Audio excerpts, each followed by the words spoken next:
I'm Derek Joyce and I'm here with Paul Omwerda, and this is I'm Not the Expert, but this is a podcast where we'll discuss everything from the most complex ideas that we know nothing about to the simplest ideas that we probably know nothing about either. So put the kettle on, get comfy and join us. Okay, here we are, part 2, extreme weather. Sorry. That's extreme something, you filthy maggot. In part 1, we ended in Mawsynram, which we decided was, which is in India, and we decided was categorically the wettest place on the planet. After a bit of a debate about how much rainfall and over how many months and how many days, and then we discovered that Mawsynram has a rainfall season that once lasted 2 years. We think we have it bad here. Yeah. Jesus, just depressing. Speaking of which, I got absolutely drowned on Tuesday, was it? Tuesday got really it's been really up and down. Yeah. The last time we were here, just for a second before you come in, the last time we were here, it was gorgeous out. It was beautiful, and it was gorgeous out subsequently for days. 2 or 3 days. And then it absolutely lashed. I got caught out in the absolutely lashed day. Drenched out. Drowned. Probably totally unprepared because it's been so nice beforehand. Yep. Yeah. Completely unprepared. I got drowned on the way to a meeting. But Okay. A meeting which I left my bag behind and my notebook for this and everything, but I have redone my notes. He's reliable. He's a reliable sort. Anyway, where we left off last time was saying that the people of Mawsynram spend months preparing for the wet season. They repair their houses, they repair their roofs, they hoard firewood, store wood, all that kind of thing. And in the dry season, which is their winter months, which is still going to be relatively mild. Okay, so it was dry in the winter and wet in the summer? Well, drier. In the summer months is when you'd expect the rainy season to happen anyway. Right, okay. You know, it's that kind of climate. Right. But the women make rain covers known as nups. Remember I was saying that it's a really broad hat, broader than your summer bonnet thing, and much more rigid. Yeah. And it's the rain, if it's going to fall vertically, which happens in most monsoon seasons, you don't have winds and stuff like that. Yeah. It's broad enough to keep your knees dry. Cool. So it looks like a big tortoise or turtle shell. Oh, I see. Yes, I've seen pictures of those. And we will stick up pictures on the Facebook page about this. So they make them from bamboo, plastic sheeting, and broom grass.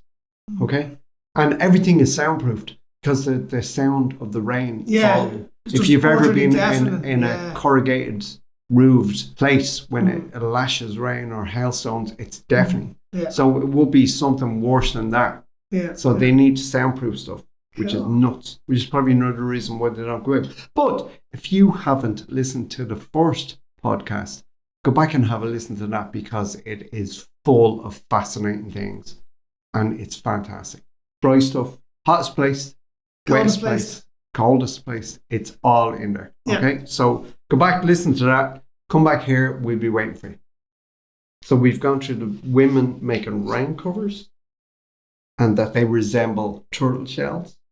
And after the monsoon season ends, just as my semi-final note on this place. You like this place, don't you? Yeah, I want to go there, man. I really do want to check it out. I think it'd be brilliant. I hate the rain. So do I. I'm not a big rain fan. I'm much more a sun fan. But, you know, there's rain falling, God, it's raining again. And then there's rain falling, which is just a spectacle to... Yeah, no, but I mean, like, have you ever watched any of those Vietnam movies and stuff, you know, where the rains come out in the jungle and it comes down in buckets? I'm thinking of the Forrest Gump. Yeah, I think where they're going through the river on patrol and he's kind of trying to deflect the water with his hands because it's bouncing up. Yeah. That'd be amazing to behold. No. That'd be fantastic. No, thanks. I was in Australia a lifetime ago and it rained so heavy that it was bouncing back up off the road over my head. And it's just something to behold. It's fantastic. No. Just brilliant. No, pass. And it doesn't last forever, so I'm okay with it. Pass. So, anyway, after the monsoon season ends, there is no party in Mossinram. It just means it's time to repair and prepare for the next rainy season. Yeah, so it's an unending cycle. Yeah, last place on earth I think I'd want to live at. I think I'd prefer Antarctica. No, definitely not. Not the cold. Give me the rain, but no. Keep your cold. I'm not a fan of the cold either, but no, I hate rain. Which is pretty crappy being Irish. Rain's 300 days a year. Yeah, you're kind of stuck. I know, yeah. Like even yesterday I was down at the school gate and I just had a t-shirt on because it was like, it was sunny when I left the house. It was chilly yesterday. It was nippy enough, but it wasn't too bad. It was pleasant enough. But then it started to just spit rain and I was only spitting. Like, but I was there in a t-shirt, like every single raindrop that hit me, like it was ice cold rain. It was just ring the bell, get me the hell out of here, and no cold or anything. And it wasn't heavy rain, like, but it was cold rain. It was literally like ice water hitting me every 2-3 seconds. It was horrible. It was like, I'd say you're a delight to be around all the time. You're just a miserable ass shit. No. You're getting to the age where you're entitled to be, so if you're out in rain showers, don't get me wrong, but no, there was something about this yesterday. I think because it was so light and it was only every few seconds, it was just cold. It was cold rain. It was just horrible. Yeah, no, I don't know about that. I don't mind the rain. Don't want it all the time, but don't mind it. Right. Anyway, Mossinram. Interestingly, this is another point. This is my last point on this place. Right. Historians say that the presence of British soldiers and missionaries in the region over decades and centuries or whatever it was might explain why some people named their children after random English words or historical figures with no knowledge of what they might mean. Right, okay. You got some examples? A local leader, Moonstar Marbanyang. Moonstar. Fantastic name. I'm not even laughing at him. That's a fantastic name. Moonstar Marbanyang. He's a local leader. The state's capital, Shillong. Shillong. Shillong. Shillong. Former nickname of that place was Scotland of the East. And it also might go some way, like the British and missionaries, the British soldiers and missionaries, might go some way to explain why tartan is so popular in the region. Okay, tartan is popular. Tartan is really popular, apparently. That's fantastic, isn't it? I think that's amazing. It's colonial. I think it's brilliant. It's just that colonial. Nah. No, I like it. I think it's a great little fact. It's a good little fact, though. I wouldn't say I necessarily agree with it. Yeah, well, you don't have to agree with it. I'm anti-colonial by nature, Yeah, I mean, who isn't? But you don't have to agree with it. Doesn't make it untrue. But it's interesting. It's certainly interesting, yeah. Okay. Where do you want to go next? Okay, so, you're hitting this from hottest, wettest, coldest, all that. I've kind of focused in on one specific incident of mad weather, unique weather. I know a lot of listeners will be familiar enough with the Wolfgang Petersen movie, The Perfect Storm.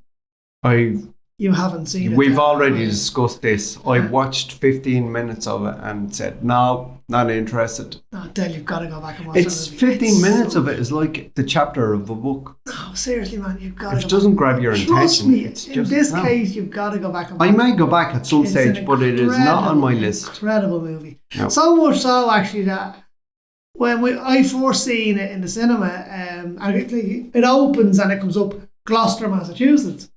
Right, and as it turned out, I was travelling to Boston 2 weeks later. After seeing that popping up and then watching the movie, I was like, we have to go there. We have to go and visit Gloucester. So we did. And there's a pub in it called the Crow's Nest, which is where the crew spend their last night before they go out. They set off to go out fishing. And in it, Mark Wahlberg's character's mother works the bar in the pub, yeah? Mm-hmm. And when we went and visited, she was still working there. This is all the characters in the movie are all based on real people. So she was still working there. Got to have a chat with her about her son who was lost on the thing and all that. But anyway, that's what we're going to get into, is not so much the movie, but the actual storm itself, the perfect storm, and why it was called the perfect storm and what was so special about it. So it happened in 1991 between October 28th and November 2nd. So basically what you had a bog standard hurricane called Grace down in the Caribbean. around Bermuda. And just your average kind of Category 1 hurricane, minding its own business down there. That's a big off start though, isn't it? Pretty much, yeah, pretty much. Yeah. But this, nobody predicted that this was going to do anything like what was about to happen. So basically, it moved up the eastern seaboard of the US. Now, it's about 300 kilometres off the coast. The thing with hurricanes is they are anticyclonic, so they rotate clockwise, which naturally causes them to travel west to east. Right. So this is off the east coast of America. As far as anyone's concerned, this thing is going out to sea. It's not going to make landfall. It's not going to be an issue, yeah? Yeah. So it goes up the eastern seaboard, heading on a northeastern kind of track, yeah? Up the east coast, but getting further and further out to sea as it goes up. So it's not bothering anybody on land. However, at the same time, there was a northeastern storm brewing over New England, right? So that was causing a major low pressure over, kind of Boston. New Okay, Hampshire. so just a storm, not a storm with a name. You know the way they name. No, this is just it's not hurricane force. It's just a low pressure, shitty weather, and moderately high winds, whatever. It's a northeasterner. They're quite severe, bring a lot of rain and stuff, but nothing catastrophic. So you had that one brewing over New England, so up around kind of Massachusetts and New Hampshire. And Hurricane Grace is hurtling towards that. Now, as I said, hurricanes rotate clockwise, so move west to east. That's just, if you think of it in your head, it's like a wheel.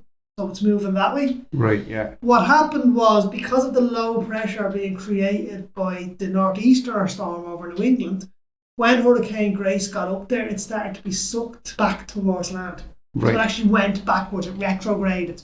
Hurricanes do not do. Okay. So it was completely unique for that to happen.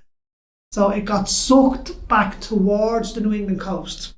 Okay. And eventually got swallowed by the northeastern storm, which was like pouring nitro into an engine. It just exploded. Right. It exploded.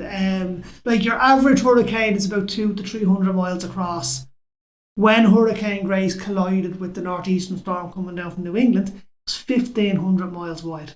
So 3 times. Yeah. Right. 3 times the size of your average hurricane. You are looking at 100-mile-an-hour winds at Sable Island, which is 300 kilometres southeast of Halifax, Nova Scotia, and has a population of 5 there. Okay. Which I'm really into. I'm really into. What 5 hardy bucks are living on a tiny. Can you imagine you had an argument with 4 of them? Yeah, I know. Can you imagine you had an argument with 5 of them? You'd probably end up losing fingers. Reference to the Banshees of Inisherin there. Right, okay. For anyone that missed it. But anyway, so at Sable Island, winds were measured at up to 180 kilometres an hour and waves of 80 to 90 feet. So that's, as I said, that's 300 kilometres out to sea. You're thinking, well, okay, there's only 5 people affected by it. No. Sable Island is bang smack in the middle of George's Bank in the Atlantic, which is one of the biggest fishing grounds in the Northern Atlantic. It's also where the Titanic sank, in around that area. So you had a load of fishing boats out there. We're that far north? Yeah. Because the Titanic sank in the ice field. I know, yeah. It's like you're up in Halifax, Nova Scotia. Right, you're just off there. But it's 1,500 miles wide, remember. So you've got Canada, you've got, New England. It's all right in the teeth of this hurricane, Okay. Massive swathe of the coast. So anyway, so you had all the fishing boats out there. And then obviously the most famous one is the Andrea Gale, which was lost. Now they reckon, obviously no one survived, so no one can tell exactly what happened. But they reckoned, just off its last position reported and stuff, that it was heading back in after getting its fish quota. Its hull was pretty full of fish. Now, there had been modifications made to the boat to kind of, get more fish on board, basically. Yeah, and make it more profitable. Yeah, so it always rode very low in the water when it had full fuel tanks and full fish loads, probably lower than it should have. So it really never stood a chance. It steamed right into the middle of that hurricane. Right. Now, they reckon its radio or its weather antenna may have been damaged or whatever, because they very experienced captain in Billy Tyan, so he would have known had he had those weather reports, he would not have steamed on the line that he steamed straight into the teeth of this thing. Anyway, so all hands were lost. 6 crew members. Billy Tyne was the captain, Bobby Shatford, Alfred Pierre, Dale Murphy, Michael Bugsy Moran and David Sully Sullivan. Now, 6 or 7 days later, debris washed up on Sable Island. There was an empty fuel tank from the ship, some kind of flotsam nets, different bits and bobs, and an empty life raft. Right. Which was very telling, obviously. So, so its last position was 180 miles northeast of Sable Island. So that's 480, 500 kilometres out to sea. Now, so that was out to sea, but while this was going on out to sea, the whole coast of New England, actually from North Carolina to Nova Scotia, so that's mid-east of America right up to Canada, was being absolutely pummeled by this hurricane. The actual coast, and I'm going to post a video on the Facebook later, so do check it out. It's some incredible home footage of the storm that was shot, and it's only recently been digitised, so definitely worth a look. It's absolutely spectacular. So you're talking, there was 78 mile an hour winds reported at Chatham, Massachusetts, and 74 mile an hour winds at Tatter Island, Gloucester, which is where the Andrea Gale came from. Waves from 10 to 30 feet making shore. Now this is coming in on the shore, right? Waves of 10 to 30 feet from North Carolina to Nova Scotia. In Massachusetts, 25-foot waves on top of an already high tide 4 feet above normal. So you already had high tide at that time of year. Yeah. And then you're throwing an extra 25 feet on top of that. I mean, the sea was coming in on top of the town. As I said, you'll see the video. It was absolutely catastrophic. So how an extra 25 feet on top of that? On top of the 4 feet high tide, because 4 feet higher than usual. Normal tide. And then you had 25-foot waves coming on. I'm sure everyone's seen footage of the tsunami that hit Japan. Yeah. When that happened, they have their tsunami wall at the coast. The ground, because of the earthquake, dropped a meter. Right. So that 10-meter wall that would have stood it was only 9 meters. Right. So it was a surge and it was destructive as fuck. But it now was 1 meter too short. Yeah. So the water that came over it was a little over a meter, maybe a little more. But fuck, you're talking about a wave surge 25 feet. Yeah. That's huge. Oh yeah, it's absolutely fascinating to watch. Spectacular to watch. You remember the tsunami that you've just mentioned there? That was more like a slow creep of water. An immense amount of water, if you know what I mean, but it wasn't spectacularly crashing into the shore. It was just wasn't a wave. It was basically the sea just decided it was going on the land, just swallowed the land. This is spectacular wave after wave after wave, just baiting the shore, lifting up houses and just crushing them to tinder. You'll see it on the video, as I said. Pretty much a tsunami. Yeah, but the tsunami was more. Yeah, no, I get what you mean. But just kind of floating. This was boom, boom, boom, boom. Not any less destructive, just more spectacular to look at, if you know what I mean. Not very spectacular if it's your house being bloody washed away, mind you. So there was coastal flooding recorded from Puerto Rico and the Dominican Republic down to the Bahamas, along the US and Canada coast, all the way down to Bermuda. So literally the whole eastern seaboard. No, I'm not great at the old American geography now, or kind of Puerto Rican, Dominican Republic. I think they're down towards Caribbean, aren't they? Don't fucking ask me. I think they are pretty much, they're very far south. The Bahamas are even further south again. So I mean, just literally the whole, if you think of a map of America, Canada and Mexico, the ocean off that was literally hurricane. America, Canada, and Mexico. Well, I'm coming down the eastern seaboard, so I'm going down into Florida. Florida, and then that bay. That's the Gulf of Mexico. Yes. The Gulf of Mexico. So I mean, literally, that whole section of ocean was completely been torn up by this thing. Okay. Yeah, huge, absolutely huge thing. Anyway, right, so there is some tragedies, obviously, as we said, with the Andrea Gale, but there's also some stories of heroism, right? The Coast Guard cutter Tamaroa, right, which was a World War II era tug ship, completely ill-equipped to deal with this thing, really, by modern standards. She was out, and one of the biggest rescues, well, there was two main rescues that she took part in that day.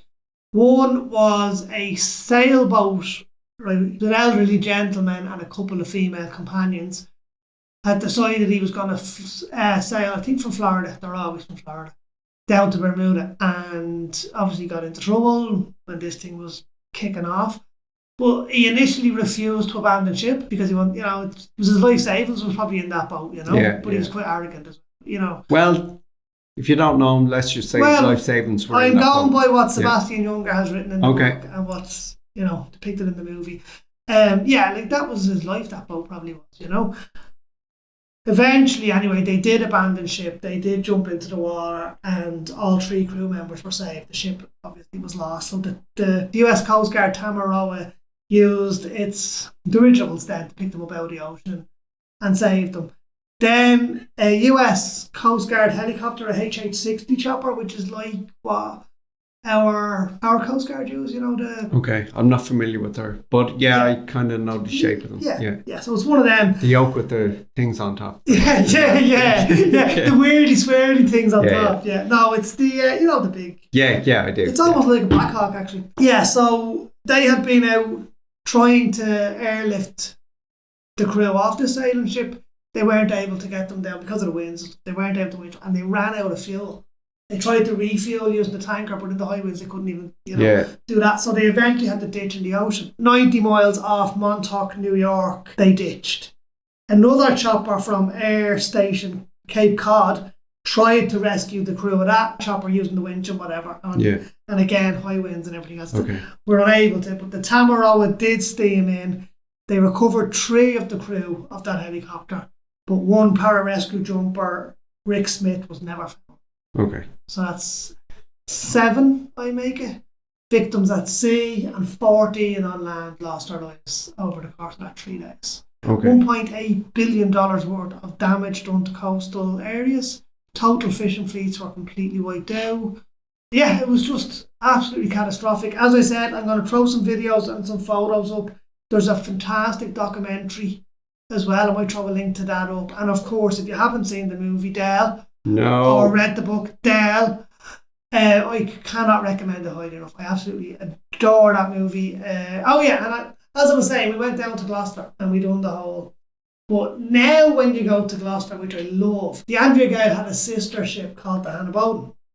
The what? The Hannah Bowden. The Hannah Bowden. Which was captained by Linda Greenlaw, who's one of the only female sword fishing captains in the American fleet, right? But if you watch, you've seen Deadliest Catch and all that, time to time, Yeah, but the original one of those shows was just called Swords, right? That was the first one.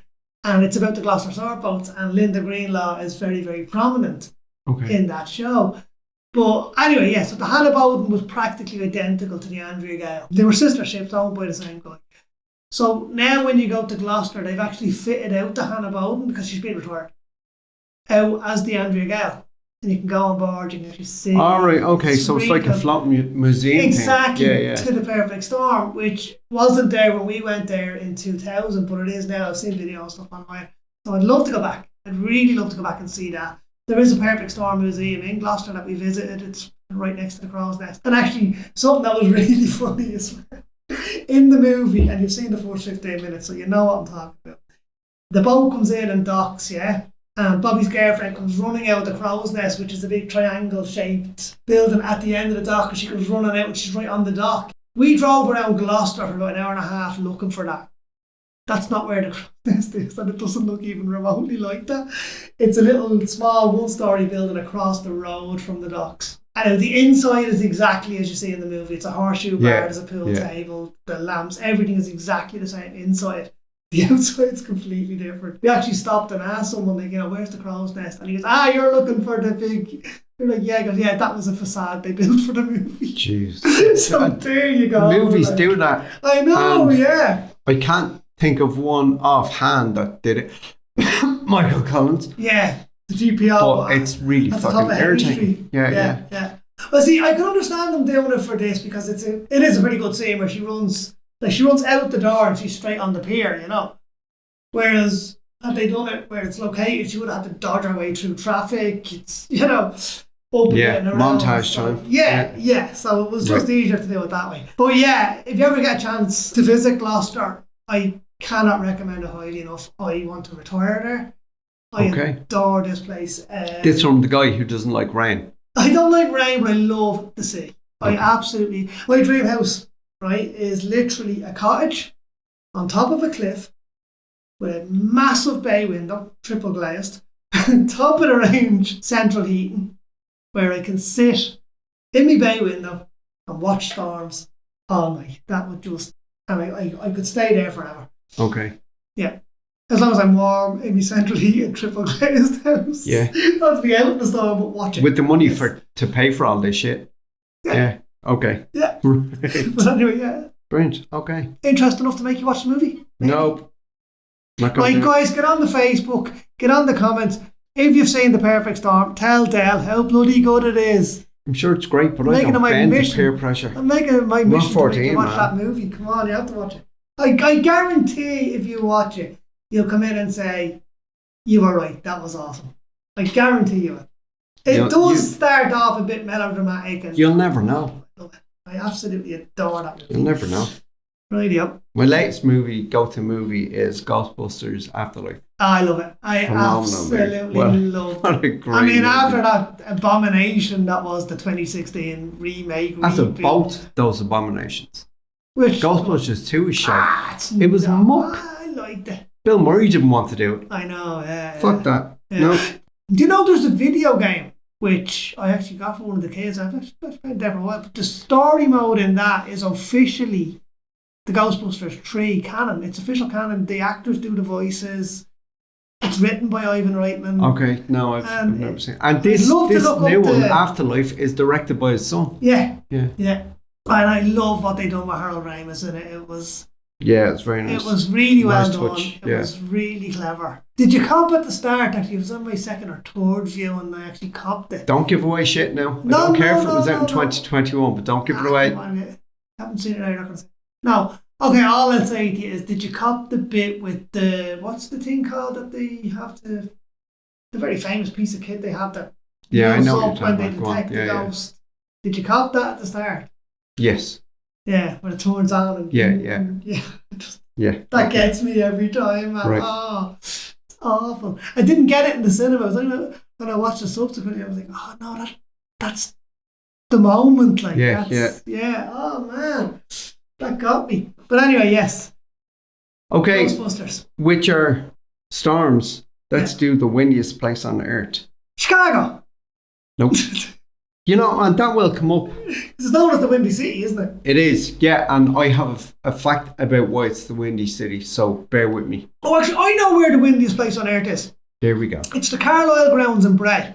Okay. I swear it's not. Paul's arguing a lot about iron this, wettest this, windiest that. Windiest place I've ever fucking been, right? Okay.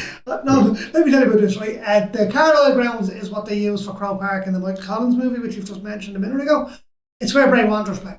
Okay. Well, it's right on the coast in Bray, and it's open at that end, right? So it's got two stands and a bit of terrace. The end where the sea is completely open. There's nothing at that end of the ground. You could go out there on a day like last Monday where it's absolutely boiling, and I guarantee you'll be sitting there shivering in that. It sounds. The image I have in my head is Gibraltar's home ground. Yeah, it's kind of similar. Yeah, it's open it's towards even the sea. smaller. Like that'd be a nice view. Well, come here, I've been out to that ground 4 times, right? I have been pissed on and freezing cold 4 times, and I've yet to see a goal scored. Well, that's just. I'm never going back there. I'm never going back there. Anyway, windiest place on earth is not fucking in Ireland. Right, go on. Determining the windiest place on earth depends on how someone quantifies wind speed. So, as we said, for the hottest place on earth in in the first part. Yeah. They take it at ground level. They take air temperature and Yes. they take it at altitude. Yeah. And that's not altitude. And then the 100 meaning of Celsius those feet. three then is your time. I'm not sure what way it works, but they don't just hold a thermometer out and go, right, this is the hottest part. So this is the hottest place. Yeah. Okay, so there is a range of temperatures taken. So it's the same for wind speed. Rarely does somewhere with a significant average record breaking gusts. That makes sense. I use record a lot in there, and I was trying to put the emphasis on a different syllable. Yeah. Right? The emphasis on different syllable. Yeah. What is this language you were speaking? Okay. So wind speed is determined and is rarely record breaking in places that have high to middle to high average wind speed. Yeah, no, I get what you're saying, and I probably should have actually said it when I was talking about the perfect storm just now. Those wind speeds that I mentioned, 78 kilometres an hour, 80 kilometres an hour, 80 miles an hour rather, they were sustained, right? Now there was gusts of up to 180 kilometres an hour. Yeah, that's that was what I will get into. Wind speed of 80, 90 miles an hour is incredible. And it was sustained over 2 days, Jordan. That's which is and that will Sorry, didn't mean to go. that will qualify some of the stuff that I'm going to get to that you're going to go, that's not very fucking windy. But I'll explain it. Yeah. Wind speed is recorded at both ground level, as I said, and at altitude. And what those altitudes are depends on the place you are. Yeah, well, I suppose. Obviously. So all that being said, the windiest city on earth, you said, is Chicago. Chicago. I know. I was being flippant. Chicago. It's known as the Windy City, obviously. I know. The windiest city on earth is Wellington in New Zealand. Okay. Surprised at that. This title is, you won't be when I get into why it's the windiest city on earth. This title is bestowed on Wellington, where annual average wind speeds range from 5.5 miles an hour up to 16 miles an hour. Doesn't seem like a lot. Doesn't seem like a lot, but that's bearing in mind it's the average annual. Yeah. So over 365 days, obviously. But that takes into account the days where it's still. Yes, it's dead still. There's not a breath of air to be had. Yeah. So that counts them as well for their average wind speed. Which turns out it's quite a significant wind speed. It doesn't seem like it. Doesn't sound like it, but but they do. It gets worse. Mount Kauko, which is in Wellington, and I apologise if I haven't pronounced that correctly, averages 27.3 miles an hour. Yeah. Which again, you're going 27.3 miles an hour. Driving down a road in a car, you roll down the window and it's going 28 miles an hour and you stick your head out. It's not going to be really, really strong. But that's the average annual wind speed. Yeah. Bearing in mind that there are days where there's probably no wind. Yeah. Okay? Yeah.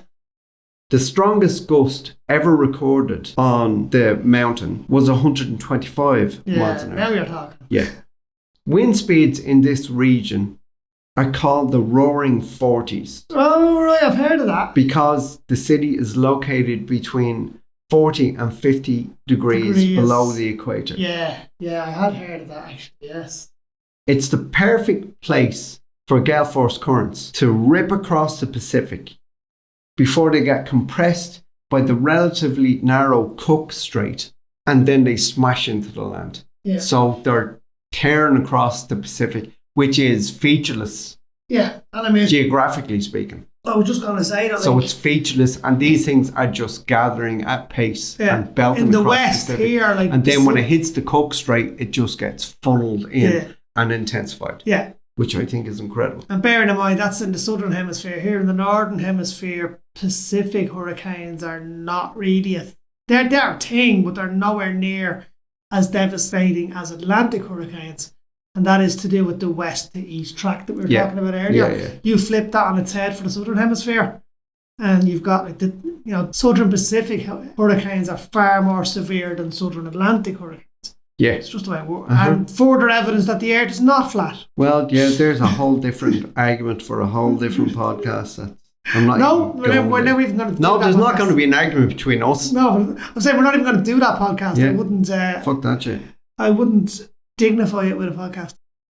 The fastest katabatic wind is in Antarctica. Okay. Katabatic is Katabatic.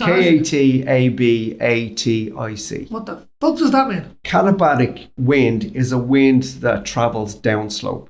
So do you remember when we were talking about the coldest place? Yeah. And you were saying, now is Antarctica the biggest landmass or is it land and ice? Well, the landmass is pretty much in the center of all that ice, right? So everything going to the coast is downslope. The wind going down those slopes is katabatic wind. Okay. Cool. So yeah, I learned what a katabatic wind was, which is fantastic. And I've just learned what it is too, so that's awesome. Which is something else I'll come back to in a different podcast, because it was due to a katabatic wind that several hitchhikers died. And there was a real mystery around it, but it's going to be solved. A long time ago I told you about it. So I may come back to it at some stage. That's definitely what we have to do, At Cape Denison in the Commonwealth Bay in 1912, this is in Antarctica. Right.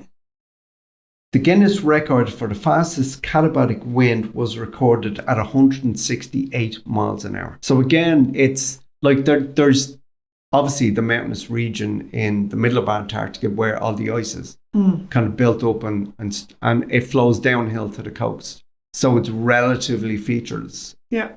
And 168 miles an hour. That's mental fast. Yeah, it is. It is. When you consider, as I was saying, the perfect storm, you're looking at 78, 74 miles an hour sustained. Gust of 180, but that's sustained wind. What did you say was 168. Yeah. That's nuts. It is. The region's average daily wind speed is 44 miles an hour, which is still fast. I mean, if you don't think it's fast, get someone to take you out in the car, go 44 miles an hour and roll the window down, stick your head out the window. It's not very comfortable. No, I would imagine it's not. We had a big storm there. I think, when was it down? 2-3 years ago? Was during COVID or just before? I don't. I don't remember anything during COVID. Do you remember COVID is just a blur. No, I'm pretty sure it was just before COVID. We had the hurricane. Remember? First hurricane to hit Ireland in a long time. That was not the one that Theresa Mannion. We were talking about that in the first one. Yeah. Don't make unnecessary journeys. Yeah. Yes, but I actually remember that there was red warnings. We were told to stay in our homes. Blah blah blah blah yeah. blah. Kids out risk of harm and all that kind of shit. My road playing, I remember when I was a kid, there was a storm, and I don't remember the name of it. I don't remember when it happened. But I was looking at my bedroom window, and a limb fell off the chestnut tree just over the back of the back garden. That's when you were a kid? Wall. And I just watched it crack and just fall. That was probably Hurricane Charlie. I don't know. We caught the tail end of Hurricane Charlie back in the 90s. No, wasn't the 90s. I wasn't a kid in the 90s. Not the 80s, sorry. The 80s. I'm a kid now. 85, 86 it was, sorry, yeah. Okay, Cape Denison, 168 miles an hour. Average wind speed, daily wind speed of 44 miles an hour means that the wind is gale force on a daily basis. Because gale force is defined as anything that exceeds 39 miles an hour. Deadly. I've got a similar fact to that, right? That kind of unique location. It's not wind speed though, it's lightning, right? The Catatumbo lightning, ever heard of it? No. It only affects one region of Lake Maracaibo in Venezuela. They get thunderstorms on average 160 nights a year. And these are no ordinary thunderstrikes, right? Or thunderstorms rather. They have up to 28 lightning strikes per minute. That's 250 strikes per kilometre squared, or 1.6 million lightning strikes a year. And that's in a tiny little area over a lake in Venezuela. So I will have videos of that up on the Facebook later on. Okay. You should take all the notes so you don't miss any videos to put up. Have them all in a folder ready to go there. Good. Okay, as I was saying, Lake Denison, wasn't that it? Cape Denison. Cape Denison, sorry, yeah. Because all the lakes in Antarctica are under ice. Cape Denison is gale force winds every day. Daily gale force winds, because its gale force is 39 miles an hour. And it's because there's no features in it. You know, That's what I'm saying. It's flat, isn't it? It's just flat. Yeah. And as well, if you think about it, the Earth's rotation, if you spin a basketball on your finger, the bit that's on your finger, is spinning faster than the equator. Oh, that's the way the planet works. Yeah. Yeah. So, naturally you're getting high wind speeds at the poles, and because there's nothing there to block it or shelter it. So as you said, and as we mentioned, the topography of Antarctica slopes down towards the coastline, creating strong winds downslope that can cause blizzards for weeks on end. Yeah. That's insane. Yeah, I don't want to go there. I know you said you wanted to go there. I don't want to. I want to go there, but I want to leave. I don't want to stay there. I'll go there if I can have, triple glazed windows and central heating. Okay. The windiest US city. It's not even Chicago, is it? It's definitely not Chicago. Chicago is known as the Windy City. Yeah, because they all fart a lot. I'm just going to go, because I'm not even going to dignify that with a response. The windiest US city is Dodge City in Kansas. Dodge City, Jesus. A constant misnomer is that Chicago is known as the Windy City because of its wind speed. It's not that. So it is the Windy City. It's thought that Chicago was known as the Windy City because of the filibustering of their long-winded politicians. Right, okay. So that's why it's thought to be. I actually like that better. Yeah, that's much better. So that's awesome. Did you ever see the episode? Fuck you, politicians in Chicago. Did you ever see the episode of The West Wing? No, I don't watch West Wing. Oh, Dylan, oh man. No, take your pick. It's got to be the greatest TV show ever made. I've seen a couple of clips on YouTube, but I just don't bother watching. I'm not into it. But there's one episode where they have the filibuster that they're waiting on something to come through or whatever, and they can't give up the floor of the house, until this thing goes through. So your man's just waffling. He's just talking absolute nonsense for like 18 hours straight on the floor. Because if he stops talking at any stage, he loses the floor. The floor, and they lose the vote. And it's mad. Well, I'd hate. Does our system, fucking parliament? Does our doll work like that? No. You've got 2 minutes speaking time. That's it. Yeah, that's bullshit. Yeah. Anyway, Dodge City has an average wind speed of 15 miles an hour. So just below Wellington, then, yeah. Just below, and I'd imagine it's more than 15 miles an hour. It's 15 point something. Yeah. So or it's even 16 closer. Point something. Yeah. But they're rounded up. I'd imagine we've got recording devices much more sensitive than just averaging it up or averaging it down. I'm just thinking there, I was about to say, you wouldn't think Dodge City would be famous for its wind when you think about, all the old Western films and all, Dodge City, like Getting Out of Dodge, and most violent city on earth at one stage, wasn't it? The tumbleweeds and all, like it was always windy when you think about those Western films. They were windy, like. But Dodge City in Kansas sits in Tornado Alley. Ah, right, okay. So it's not just windy, it is in that tornadoes, inverted commas alley, which I don't know why I put it in inverted commas and quotations, because it's a fucking tornado alley. And it's a podcast, people can't see your little air quotes. Yeah. In December, but you can hear the inference in my voice. Yeah, of course. In December 21, Dodge City recorded gusts of 84 miles an hour. Okay. And I don't know if they were average over a year, but if they were, fuck me. I don't think they average. No, I wouldn't say they were. No. As I said, sitting in Tornado Alley, Dodge City is right in the crosshairs for a tornado strike. Yeah. Tornado Alley has no borders. So, it goes wherever it wants. Wherever the wind is blowing is where it goes. But the Tornado Alley is defined by where the wind generally goes. I mean, it doesn't blow off to the left or to the right. What you mean. It doesn't turn around and go back the other way. Yeah, it's a sway of land. So it's the average, the general direction that it has gone to. Right. So Tornado Alley starts in central Texas. It goes north through Oklahoma, central Kansas and Nebraska, and eastern South Dakota. Okay. This is what I was talking about. It has no borders. Right. But I know. It sometimes changes. I'll go state to state. Like it's, Tornado Alley sometimes doglegs east through Iowa, Missouri, Illinois, Indiana to western Ohio. So again, my geography of the US is not that great. It's Midwest you're talking. Yeah.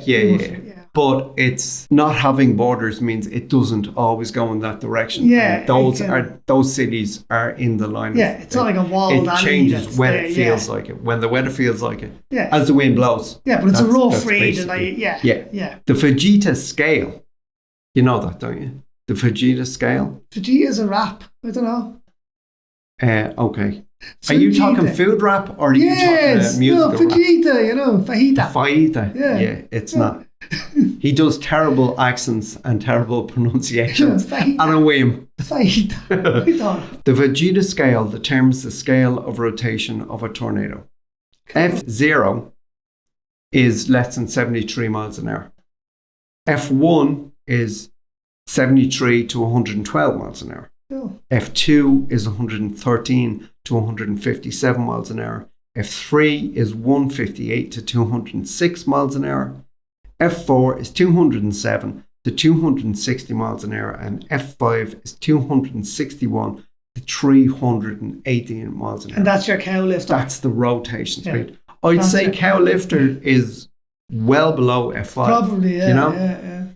Actually makes me want to go and watch that movie Twister. I haven't seen it in donkeys. It's a disaster of a movie. Well, I know it's a disaster movie, but Jesus, yeah, it's a disaster. I love Helen Hunt, though. She is great. Is it Helen Hunt? No, it's not Helen Hunt. It's Julianne Moore. Yeah, I like her too. I really like her as well. I love Bill Paxton. Oh, that's Bill Paxton. It's a terrible movie. Well, yeah. I have terrible memories of it. I definitely do. Like, you know, that's what happened. Carrie Always is in that as well. Yeah. But I might go and watch it because I'm going to watch Perfect Storm again. Yeah, definitely. You watch it for me then. Okay. But I might go. I'm in a disaster movie mind frame now. Okay. After doing this. Okay. A tornado forms when a supercell, which is a large thunderstorm, with winds already in rotation, increases the speed of its rotation.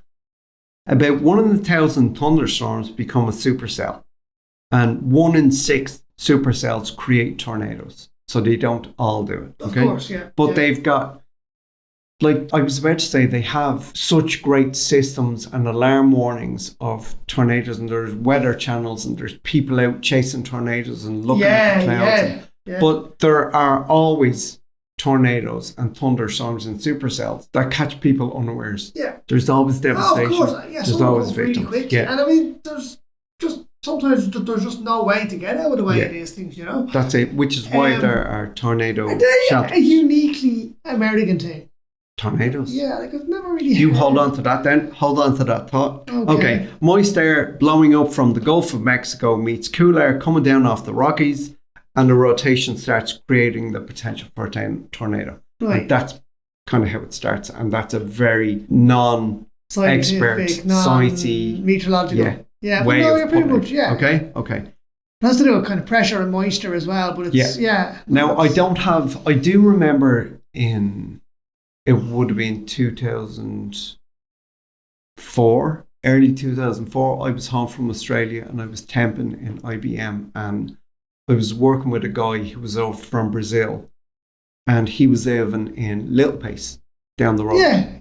And there was a storm hit, whatever, and there was lots of rain, there were high winds, and we went into work the next time. He had footage on his phone of a mini tornado. That hit Little Pace and destroyed his backyard. No way. Like wooden posts from one side of the garden, the back garden, were slammed through the posts on the other side of the garden. Like it was just destroyed. Wow. So yes, it doesn't help. It does happen. In June of this year, 2023, a tornado funnel was spotted over Dublin Airport. Oh, that's right. It looked benign and didn't touch the ground, but it was distinct and unmistakable. And if you looked closely enough, even though it was phone footage, you could see its rotation. Yeah. It obviously wasn't big enough. It was probably F0, less than 73 miles an hour. But you could see its rotation. It was just the weirdest, bizarrest thing in the world. We'll have to get the video of that and throw it up. It's up online somewhere. I Yeah. googled it pretty easy, but we will. I'll find have it, to throw it up. Yeah, do. definitely. Yeah. I have seen that video actually. Yeah, no, when I was saying are they uniquely American, I meant those kind of devastating, massive, like what you see in Twister. Those huge. I don't know. That's worth looking up. Yeah, no, it is definitely one to have a look at because I don't think I've ever heard of them anywhere else other than, as you said, Tornado Alley. If it's a unique kind of set of atmospheric conditions in that region that causes them to go to that size. Well, it's like I said, the winds coming up from the Gulf of Mexico are perfect temperature. Meeting the winds coming down, sweeping down from the Rockies. So it's a perfect. And that's kind of pretty much how you're getting your hurricanes in the South Atlantic there, moving up as well. It's exactly the same. It's the cold air coming down from the Labrador Current and the hot air coming up from the Gulf of Mexico. Yeah, it's the. I was going to say it's a unique set of circumstances which create them, but it's becoming more and more regular, and it's happening out of season. And again, we started the first podcast talking about climate change, and we're ending this one talking about climate change. Oh, absolutely. But the more it changes, the more it's going to happen out of season. I mean, all of these things we're talking about today, even the perfect storm. Okay, I mean that's a unique event in that 3, 4, 5 different things had to happen simultaneously for that storm to do what it did. It doesn't mean it's not going to happen again. Or that, an equally as powerful storm or 2 storms could collide and form again, and it'll be worse because of how our climate's changing. Yeah, well, even... And now I'm being really sarcastic. Now we have self-proclaimed geniuses who want to go and nuke hurricanes. Oh God, yeah. I mean, there was, and the thing as well. I mean, Jesus, I don't know whether you've seen it. Fucking Satsuma. I mean, that's bad enough, but when they have to issue warnings every summer in Florida not to shoot at the hurricanes. Yeah. Like, seriously. Yeah. And what kind of bullet are you shooting? And if it works, I want to know, and I'm going to buy some. Firing at a hurricane. Fucking ridiculous. Florida, they're obviously. It reminds me of that bit in fucking Independence Day, where the news issues a warning asking Los Angeles not to fire at the spacecraft for fear of starting an interstellar war. Yeah. Anyway, tornadoes don't only happen in the US. Right, okay. They happen more commonly in the US. And are probably more devastating. Yeah, because of exactly what we were saying about the winds coming up and the winds sweeping down and all that kind of stuff. But they do happen in other places. And now that I think about it over the last few months, there have been places in Europe have been absolutely battered by tornadoes. Okay, let's have a look. I know Japan gets kind of typhoons, which is basically a tornado at sea. Is a typhoon? No. Yeah. Is it? I thought a typhoon was a hurricane in the Eastern Hemisphere. Okay, that's another one to look up. Okay, so after some furious Googling, we've confirmed that a hurricane is a typhoon. It's just in what hemisphere it happens. Yes. Eastern Hemisphere, it's a typhoon. Yeah. Western Hemisphere, it's a hurricane. Yeah, okay. Exactly. Okay. There you have it. Okay, and a tornado of a water is a waterspout. It's a waterspout. Not a typhoon. Yeah. Okay, but they're all storms. And we've also learned that hurricanes in the northern hemisphere spin in a counterclockwise direction, while hurricanes in the southern hemisphere, known as cyclones, spin in a clockwise direction. And that's the Coriolis effect. That's the Coriolis. And that's why the water flows in your sink or in your toilet away. Or if you're in Australia, your toilet flushes in the opposite direction as it does in the northern hemisphere. Yes. I remember the Simpsons went to Australia. Yeah. Because there's an episode I can remember. That was weird. And their toilet, when they flushed it and it flushed the correct way for Australia, the Coriolis effect, a machine jumped into action and started forcing the water to go the other way. Yeah. And Homer started singing something like fucking Land of Hope and Glory or some shit. Oh, it was fantastic. Love that guy. He's brilliant. Okay, so there we are. Weather extremes. May the weather go with you. May the weather go with you. Or no matter where you go, may you always take the weather with you. Okay, I'm sitting now on a podcast with a fucking crowded house. I love Crowdhouse. Yeah, so do I, the bridge. One of my absolute favourite bands. Yeah, so that was interesting. Go home, watch The Perfect Storm then. Nope. See you next time. Please, for me, go and watch it. See you next time.